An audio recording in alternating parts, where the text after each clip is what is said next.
इस बात से कोई बेखबर नहीं है कि दिल्ली इस वक्त दो बड़ी मुश्किलों का सामना कर रही है। एक भीषण गर्मी और दूसरा पानी की कमी। दिल्ली सरकार का दावा है कि वो पानी मुहैया कराने के लिए कोई कसर नहीं छोड़ेगी, चाहे दिल्ली सरकार का इस स्थिति को इमरजेंसी करार देना हो, पानी की बर्बादी पर जुर्माना लगाना या फिर central water tanker control room स्थापित करके दिल्ली वालों को पानी टैंकर के जरिए उपलब्ध कराना हो। इसके बाद भी पानी का संकट टला नहीं। उसके बाद दिल्ली सरकार ने पड़ोसी राज्य से पानी मांगा और वहां से निराशा हाथ लगी। सुप्रीम कोर्ट में अपनी याचिका के जरिए दिल्ली सरकार ने पानी की कमी से निपटने के लिए हरियाणा, उत्तर प्रदेश और हिमाचल प्रदेश समेत अन्य राज्यों से 1 महीने के लिए और पानी छोड़ने का अनुरोध किया।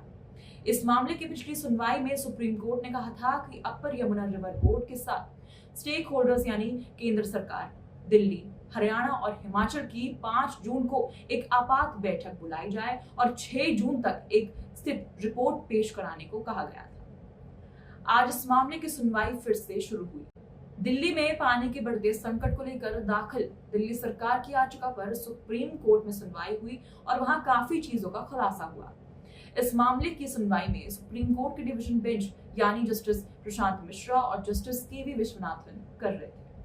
सुनवाई की शुरुआत में ही दिल्ली सरकार का इस मामले में प्रतिनिधित्व अभिषेक मनु सिंह भी कर रहे थे। उन्होंने कोर्ट में कहा कि इस मामले में मीटिंग हुई थी जिसमें हिमाचल पानी देने को तैयार है, लेकिन हरियाणा ने कोई जवाब नहीं दिया। इस पर कोर्ट ने ऐतराज जताया और जस्टिस मिश्रा ने दिल्ली सरकार के वकील से कहा कि इस पर कोई राजनीति ना हो कि हिमाचल पानी प्रदान कर रहा है और हरियाणा नहीं।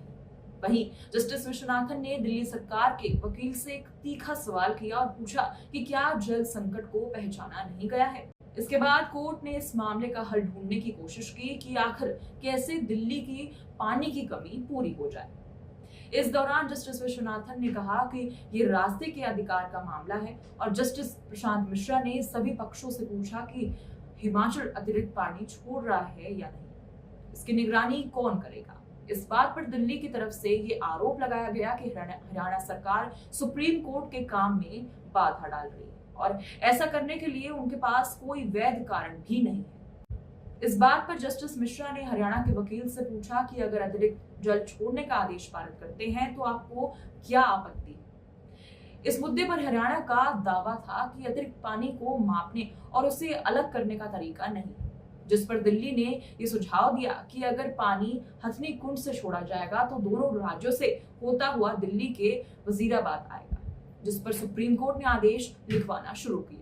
अपने आदेश में उन्होंने कहा कि अपर यमुना रिवर बोर्ड के सभी सदस्य इस बात पर सहमत थे कि दोनों राज्यों में भीषण गर्मी पड़ रही है और दोनों को पानी की जरूरत भी है।